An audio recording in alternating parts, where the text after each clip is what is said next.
మన రుషిల్ అండ్ మహేష్ బాబు గారి collaboration video 6.4 million పోయిందనమాట just 2 డేస్లో. ఫాలోవర్స్ కూడా పెరిగారు అనుకోండి, అది వేరే విషయం. అండ్ ఆ వీడియోలో ఇన్ని వేల మంది పార్ట్ 2 చేయమంటే చేయకుండా నేను ఎందుకుంటాను. ఇక మొదలెడదామా? సో బేసికలీ అనగనగనగా ఓ రోజు ఏం జరిగిందంటే, రుషిల్ గారు ఆడుకునేకి మంచి ప్లే ఏరియా ఒకటి రెడీ చేసి ఇచ్చా అనమాట.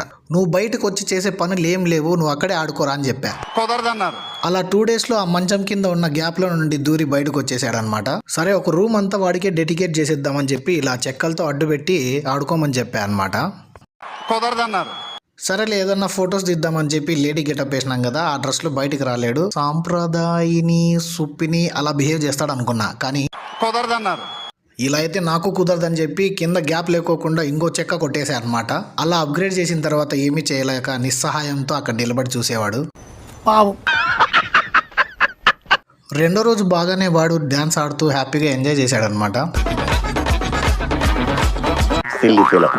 మోస్ట్ ఎంటర్టైన్మెంట్ ఫీల్ అవుతున్నాడు. మూడో రోజు అలవాటైపోయి మేము లేకపోయినా కూడా తన లోపల ఉన్నా కూడా హ్యాపీగా మాతో పాటు కలిసి డ్యాన్స్ చేసేవాడు. కానీ 4వ రోజు బీపీ తెప్పించుకున్నాకు పెద్దోడు అని గౌరవిస్తాను ఇంతకడి నుంచి అని అన్నాడు. సర్లే వీడితో ఎందుకు, డేంజర్ గాడు ఉన్నట్టున్నాడని చెప్పి Bigg Boss please open the gate అని నేనన్నా. తీరా చూస్తే బయట ఎండలో పోయి ఆడుకుంటున్నాడు అని చెప్పి 4 టైర్లు తీసుకొచ్చి అడ్డు పెట్టి, ఎందుకురా నువ్వు ఎక్కలేవు, అనవసరంగా ఎందుకు ట్రై చేస్తావురా అని చెప్పా. ఏమన్నాడో అర్థమైందా?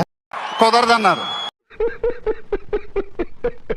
సరే 4 టైర్లు ఫెయిల్ అయింది అని చెప్పి ఇప్పుడు 8 టైర్లు అడ్డు పెట్టా అనమాట. నీ హైట్కి అది ఎక్కేది అవసరమా, లోపలే ఆడుకోరా అని చెప్పా. ఏంద్రా అట్లీస్ట్ ఇప్పటికన్నా అర్థమైందా వాడు ఏమన్నాడు? కుదరదన్నారు. సరేలే అని చెప్పి టైర్లు తీసేసి ఫ్రీగా వదిలేసా. స్ట్రైట్కి పరిగెత్తుకుంటూ పోయి అక్కడ ఉన్న కడ్డీలు ఎక్కేశాడు. అలా ఎక్కితే డేంజర్ అని చెప్పి ముడ్డి మీద 2 వేసా అనమాట. మరి తర్వాత ఏమైంది? తర్వాత ఏమవుతుంది? మాటా పైలమే అవ్వా, మూటా పైలమే అవ్వా, మాటా పైలమే అవ్వా, జపా పైలమే అవ్వా.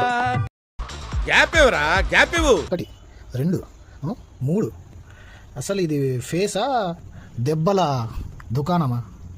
మళ్ళీ ఇడ్జుడు ఎక్స్ట్రా 4. రుషిల్ కాదు పేరు, దెబ్బల దుకాణం. ఇక్కడ రా అబ్బా, చూపి అబ్బా, చూపి కనిపిస్తుంది అబ్బా.